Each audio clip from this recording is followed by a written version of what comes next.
നമസ്കാരം, ഏവർക്കും സ്വാഗതം. ദേശചരിത്രം എന്ന പംക്തിയിൽ ഇന്ന് ഞാൻ അവതരിപ്പിക്കുന്നത് തവളയില്ലാക്കുളം എന്ന ജലാശയത്തിൻ്റെ നാമലബ്ധിയെക്കുറിച്ചാണ്. തിരുവനന്തപുരം ജില്ലയിൽ നെയ്യാറ്റിൻകര താലൂക്കിൽ പാറശാല പഞ്ചായത്തിൽ ദേശീയപാതയോട് ചേർന്ന് തവളയില്ലാക്കുളം സ്ഥിതി ചെയ്യുന്നു. കുളത്തിൽ തവളകൾ ഇല്ലാത്തതുകൊണ്ടല്ല ഇങ്ങനെ ഒരു പേര് ലഭിച്ചത്. ഇതുമായി ബന്ധപ്പെട്ട് ഒരു കഥ പാറശാലയിൽ പ്രചാരത്തിലുണ്ട്. ഒരിക്കൽ മാർത്താണ്ഡവർമ്മ മഹാരാജാവ് തിരുവനന്തപുരത്ത് നിന്ന് പത്മനാഭപുരത്തേക്ക് യാത്ര ചെയ്യുകയായിരുന്നു. രാജാവിനെ അടുത്തുനിന്ന് നേരിൽ കാണാൻ ആഗ്രഹം തോന്നിയ ഒരു സംഘം കീഴാളർ രാജാവിൻ്റെ യാത്രാവിവരം മനസ്സിലാക്കി മറ്റാരും കാണാതെ കുറുങ്കുട്ടിക്ക് സമീപം വഴിയരികിലെ ഇലക്കെട്ടുള്ള ഒരു തണൽ മരത്തിൽ കയറി ഒളിച്ചിരുന്നു. എന്നാൽ രാജാവിൻ്റെ അംഗരക്ഷകർ ഇത് മനസ്സിലാക്കുകയും ശത്രുക്കളാണെന്ന് തെറ്റിദ്ധരിച്ച് ആ സംഘത്തെ മുഴുവൻ ആക്രമിച്ച് കൊലപ്പെടുത്തുകയും ചെയ്തു. തുടർന്ന് ജഡങ്ങൾ കുറുങ്കുട്ടിക്കുളത്തിൽ ഉപേക്ഷിച്ചു. മഹാരാജാവിൻ്റെ അടുത്ത തിരുവനന്തപുരം യാത്രയിൽ ഈ കുളത്തിന് സമീപം എത്തിയപ്പോൾ കൊല്ലപ്പെട്ടവരുടെ ആത്മാക്കൾ തവളയുടെ രൂപം പ്രാപിച്ച് ഉച്ചത്തിൽ ശബ്ദിച്ചു. ശബ്ദം അസഹനീയമായി തോന്നിയ മഹാരാജാവ് ഈ കുളത്തിലെ തവളകൾക്ക് ശബ്ദിക്കാൻ കഴിയാതാകട്ടെ എന്ന് ശപിച്ചു. പിന്നീടൊരിക്കലും ഈ കുളത്തിലെ തവളകൾ ശബ്ദിച്ചിട്ടില്ല. കരച്ചിൽ ഒഴിവാക്കാൻ കഴിയാത്ത തവളകൾ കുറുങ്കുട്ടിക്കുളത്തോട് വിട പറഞ്ഞു. അങ്ങനെയാണ് ഈ കുളം തവളയില്ലാ കുളമായി മാറിയത്.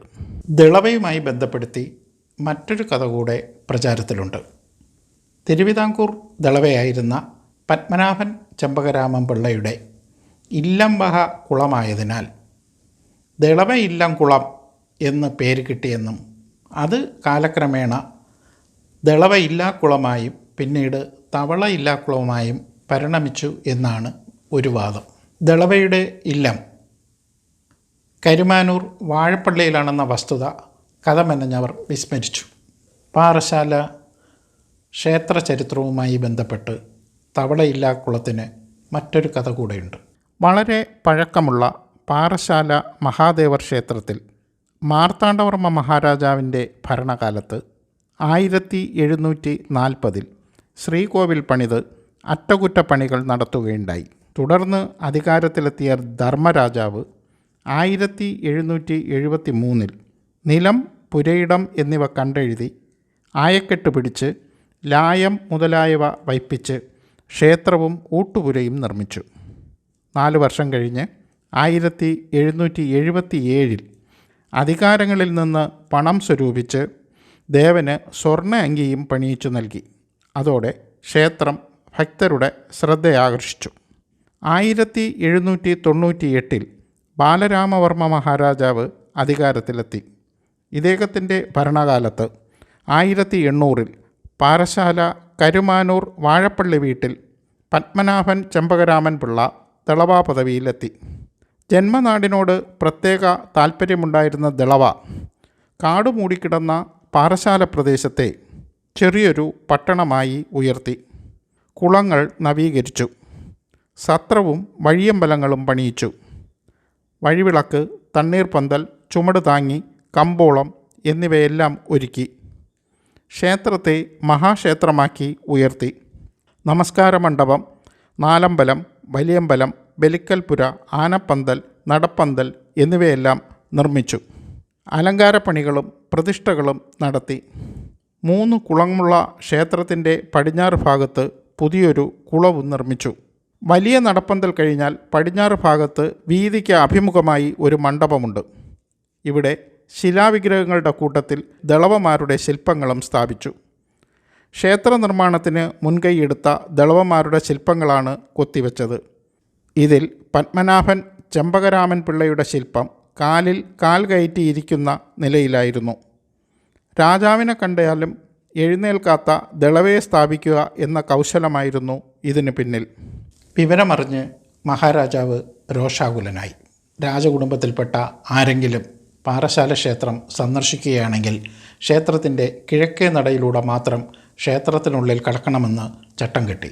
മാത്രമല്ല, ദളവയുടെ പരിഷ്കാരങ്ങളെ ആശ്രയിക്കരുതെന്ന് നിർദ്ദേശിച്ചു. അതുകൊണ്ട് തന്നെ ക്ഷേത്രപ്രവേശനത്തിന് മുമ്പ് ശരീരശുദ്ധി വരുത്താൻ പോലും ദളവ നവീകരിച്ച കുളങ്ങളെ ആശ്രയിച്ചിരുന്നില്ല. അങ്ങനെയാണ് കുറുങ്കുട്ടിക്ക് സമീപമുള്ള കുളത്തിന് പ്രാധാന്യം കൈവന്നത്. ഈ കുളം ധർമ്മരാജാവിൻ്റെ കാലത്താണ് നവീകരിച്ചത്. പട്ടണത്തിലെ മറ്റു കുളങ്ങളെല്ലാം ദളവയാണ് നവീകരിച്ചത്. ഈ കുളം ദളവയില്ലാ കുളം എന്നറിയപ്പെടാനുള്ള കാരണം ഇതാണ്.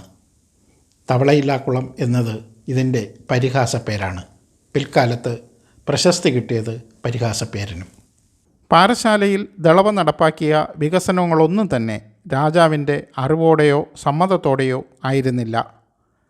ബ്രാഹ്മണ ഗ്രാമം സ്ഥാപിച്ചതും ദളവാപുരമെന്ന് നാമകരണം ചെയ്തതുമൊക്കെ മഹാരാജാവിന് തീരെ രസിച്ചില്ല. അതുകൊണ്ട് തന്നെ ചെമ്പകരാമൻ പിള്ളയെ ദളവാസ്ഥാനത്ത് നിന്ന് നീക്കം ചെയ്യാൻ ഇതുമൊക്കെ കാരണമായി മാറി. തുടർന്ന് അധികാരത്തിലെത്തിയ വേലുത്തമ്പി ദളവ പാറശാല ക്ഷേത്രാങ്കണത്തിൽ സ്ഥാപിച്ചിരുന്ന ചെമ്പകരാമൻ പിള്ളയുടെ ശില്പം എടുത്തുമാറ്റുകയും പടിഞ്ഞാറേക്കുളം നികത്തുകയും ചെയ്തു. എന്തു തന്നെയായാലും തവളയില്ലാ കുളത്തിന് പിന്നിൽ ദളവയുണ്ടെന്നത് തീർച്ച. മറ്റൊരു ദേശചരിത്രവുമായി വീണ്ടും കാണാം.